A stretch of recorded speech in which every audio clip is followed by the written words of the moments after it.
Scripture reading comes from Matthew 5, verses 14 through 16. Matthew 5, verse 14 through 16.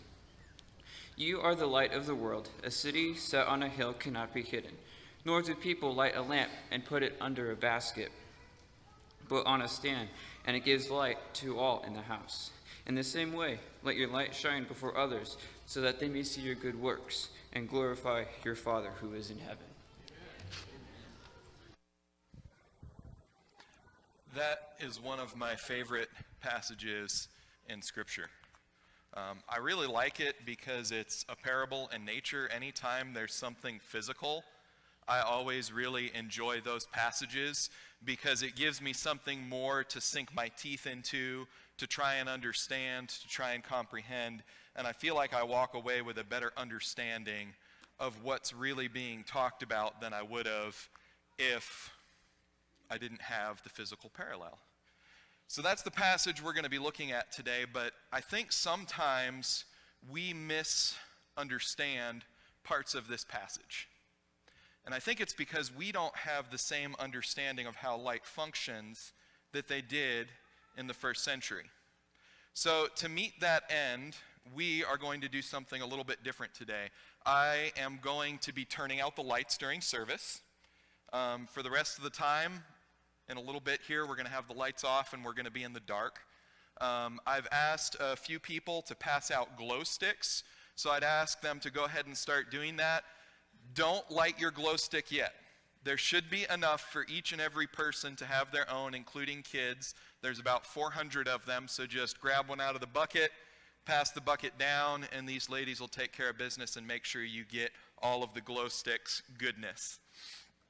I really wanted to use candles because that would have been more first century church. But then I thought about using 400 candles in here, and I thought, that's a terrible idea. That's not going to end well. So glow sticks it is. Hang on to those. I just ask that you don't light them until I ask you to. And hopefully, if you have a problem with the dark and you're uncomfortable being in here, you should be able to listen in the foyer, I believe. So you can go out there, but you'll miss some of the illustration. But bear with me, sit, I promise it has some benefits. The first thing that I would do to illustrate the idea that we don't understand light the same way that the first century church did is simply to look up at the sky at night. I don't know about you, but looking at stars is one of the things that I really enjoy. It's absolutely amazing when you can see the Milky Way. I grew up in the Keys. My parents were commercial fishermen, and we would go camping offshore. We would go out to K-Sal and different places where there is no ambient light, any kind of light pollution whatsoever. And I cannot describe to you how amazing a sky with no city lights really are. And a lot of you may remember, even living here, going outside 20 years ago, I bet the sky looked a lot different than it does now. Brad takes a group with Bible Bowl out to Usury Park every year, and it's surprising how few stars we see out there, even though technically we're outside the big city. You can see 10, 15, 20 stars, which is pathetic in the grand scheme of what's up there. The problem is light pollution has gotten so bad that we can't really understand what true darkness is, let alone what it is to live in darkness and how important a lighted community really is, because it's just foreign to us now. Light pollution affects that to a great extent.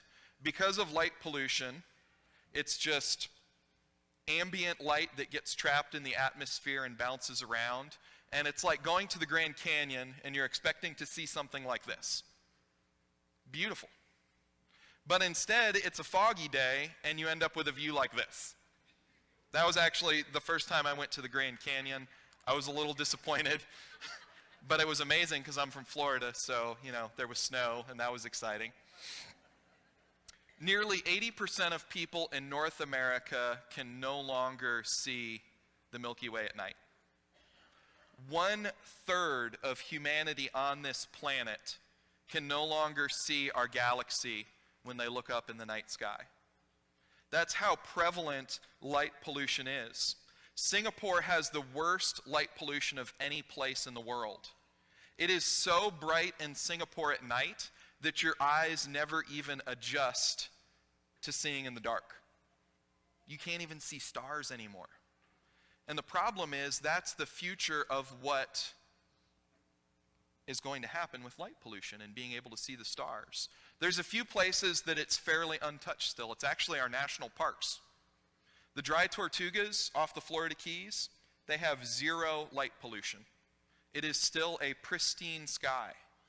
Big Bend National Park, Death Valley, they're known for their nighttime skies. People go there at night to see it.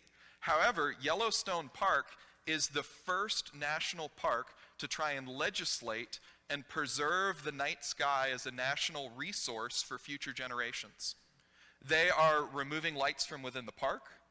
They are trying to legislate that any buildings or neighborhoods that are anywhere near the park have limitations on what kind of light and how much they can use at night to try and create a space where future generations will be able to go and truly understand what darkness and what stars really are.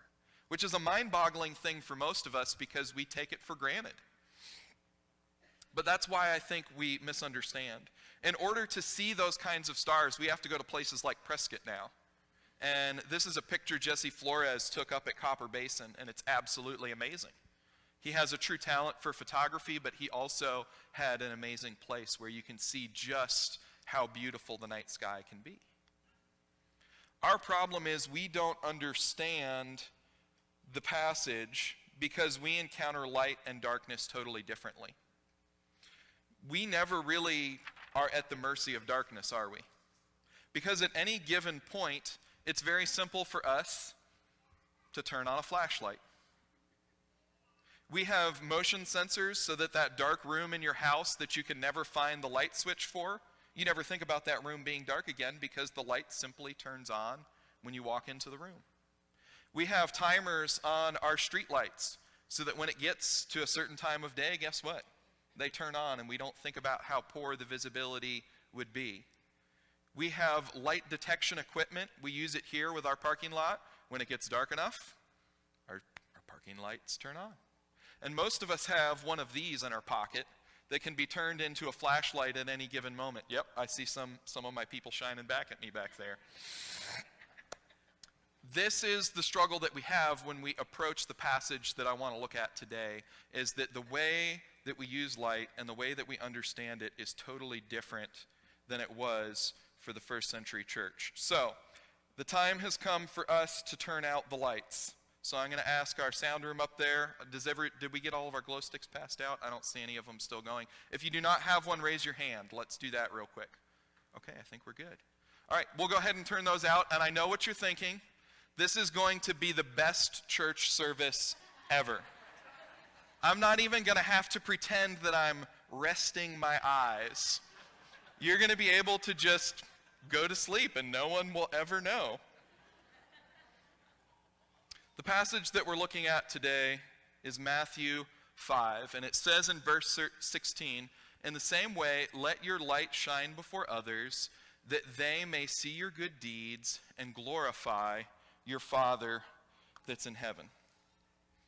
So most of us, because we have a modern understanding of how light works and how it functions, when we approach this passage, we aren't looking at it as the first century church did.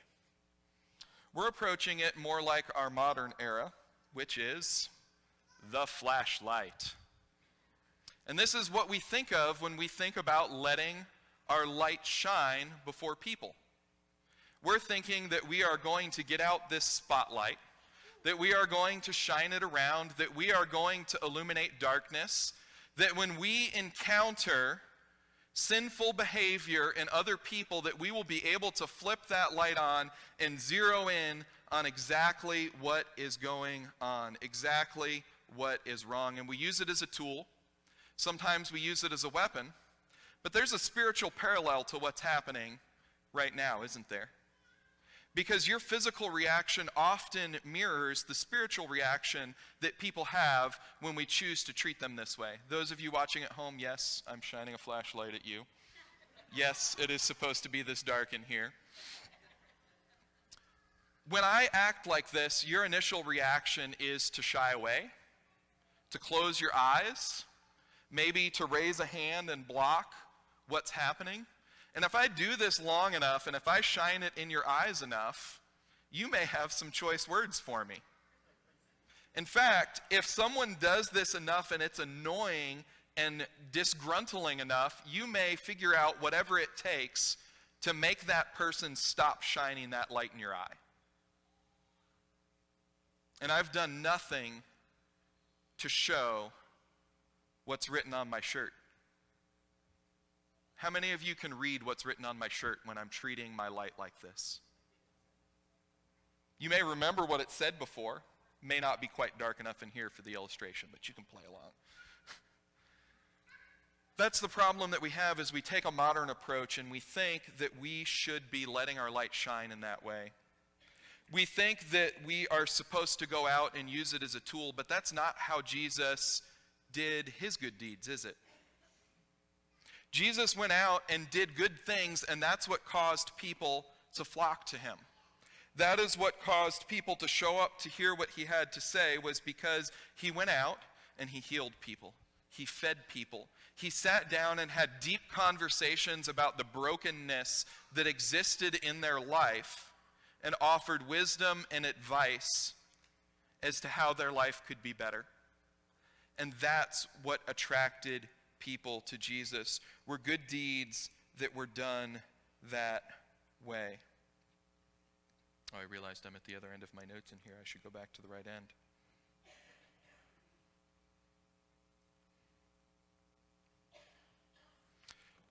So the second part of this that I want to draw your attention to is that they may see your good deeds. That's what Jesus did. He did things so that people could see what was happening in his life, that they could see the things that he was doing. I don't know if that's going to work, but we're going with it. Our light is meant to reveal God's love. It's meant to be shined on ourselves and not into the eyes of others. Because where are our good deeds seen best? In our actions, in what we choose to do. God's love is written all over your life. It's written in the way that you treat your friends. It's written in the way that you treat your family. And it's written in the way that you behave towards those that are sinful and those that might call themselves enemies of God. That's where God's love is going to be read the clearest. So why is this a scary concept to us? It's because it makes us be vulnerable. It means that people have to look at us to see God working in our life. It's much easier to show how someone's being sinful in their life than to live and to put ourselves out there for rejection, for ridicule, for persecution, to be called names. But we forget the power of 2 Corinthians when we do that. Paul is struggling, and he says this, starting in verse 9. But he said to me, "My grace is sufficient for you. My power is made perfect in weakness. Therefore, I will boast all the more gladly about my weakness, so that Christ's power may rest on me." God's love is best displayed, not showing how we can love lovable people, because that's easy. Anybody can love someone that's easy to love, someone that's worthy of love, someone that deserves it. But what about those that proclaim themselves as enemies of God? What about those people who choose to do exactly the opposite of what God is asking? God loves those people. That's us. We have a hard time with being vulnerable because we don't know how people are going to respond. And as a result, sometimes we blur the message of God's love. I like to do this as a class illustration with teens where everybody gets a name tag. And on some of the name tags, I'll blur the text so that it's harder to read. Because sometimes we don't get showing God's love quite right. Some of the name tags would say sins on them. Because sometimes when we illuminate our own lives, people don't just see God's love on display, but they also see our misbehavior, our sinful nature.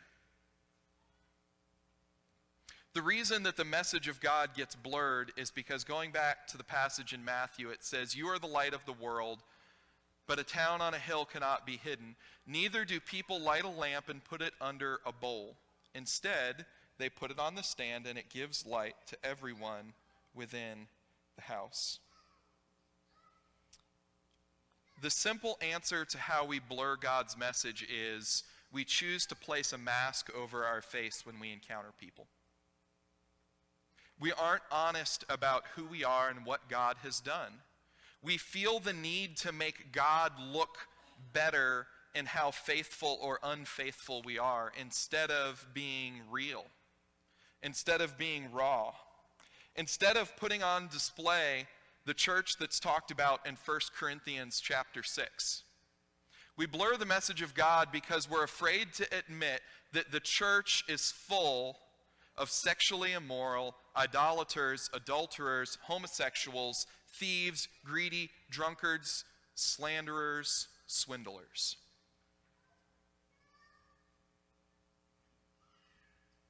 And when we aren't willing to admit how broken we are, when we aren't willing to say, that is what I was, we deny the rest of 1 Corinthians, which says, "But we were washed, we were sanctified, we were justified in the name of the Lord Jesus Christ by the Spirit of God." When we are willing to be vulnerable, when we are willing to show that we are broken and that God's love is bigger than anything that we can do for ourselves, that best displays His love in our life. But we take that light and we put it under a basket because we're afraid of what others will think of us. If they knew that I struggled with. And we're willing to confess to all kinds of sins. But the problem is they're not real ones that connect with the world around us. We're more than happy to admit, you know what, I just don't think I read my Bible as much as I should. You know, I don't pray as much as I ought to. That's not showing God's love. That's not showing God's power. We need to make ourselves vulnerable when it comes to shining God's light within our lives.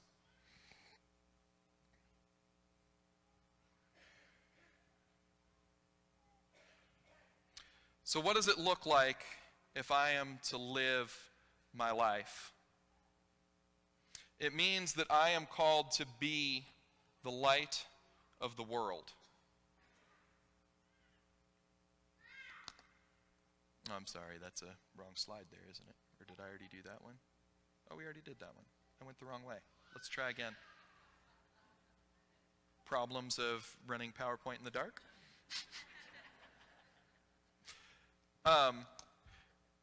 We are the light of the world. We know that the light of the world came down from heaven and dwelled among us. That means that if we are going to take our light into the world, if we want it to be helpful to people, that means that I need to be honest and I need to tell you, guess what? I have struggled with depression since middle school. It is a daily battle for me. If you look at my family, almost every single member of my family is on some kind of medication to deal with a chemical imbalance and depression in their life. And when I let my light shine within the community, that means that I walk in my daily life showing the struggle that I face and showing God's victory in that struggle. And then as I encounter people who may be struggling with something similar, They're able to come into the light that my light casts, and they're able to see the next step that helps them to move up and closer to God. And at some point, they're going to have a light of their own that will shine. And now our light is greater than it was when I stood alone. We're able to see more clearly the path before us when we choose to combine our lights and live in community together. So to give you a visual of what this looks like, we live in a very large valley. If you are under the age of 11, I want you to go ahead and light your glow stick. Parents, you can help them. Hold them up, wave them around.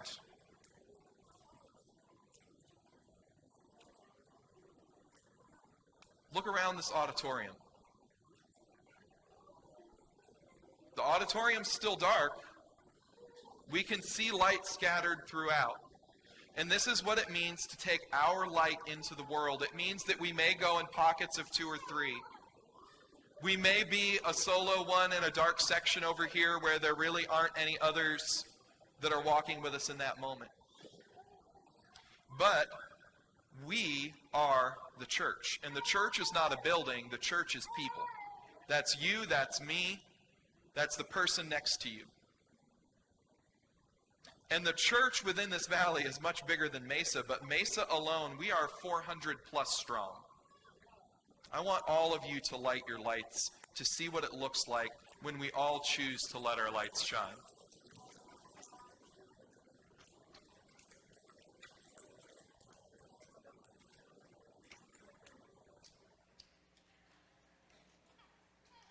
Thank you, Michael. Isn't that beautiful? Do you notice that your lights aren't all the same? Do you know that your message of God's love is going to look different than mine? You know why? Because God has met you exactly where you were at your worst, and your story is going to look different than someone who didn't struggle with the same things. But we are the church. We have a light within this world that cannot be dimmed if we choose to live our lives that way. I want to draw you back to Matthew 5:16. In the same way, let your light shine before others, that they may see your good deeds and glorify your Father in heaven. The whole point of not wearing a mask, the whole point of letting our lights shine, is that we want God to be glorified. In a minute, we're going to have an invitation song, and I don't know where you're at. Maybe you feel like you're in darkness, and you see the light around you, and you want to have your own light. You need guidance on the path that you're currently walking down. There's going to be brothers down here that will pray with you and that will talk with you.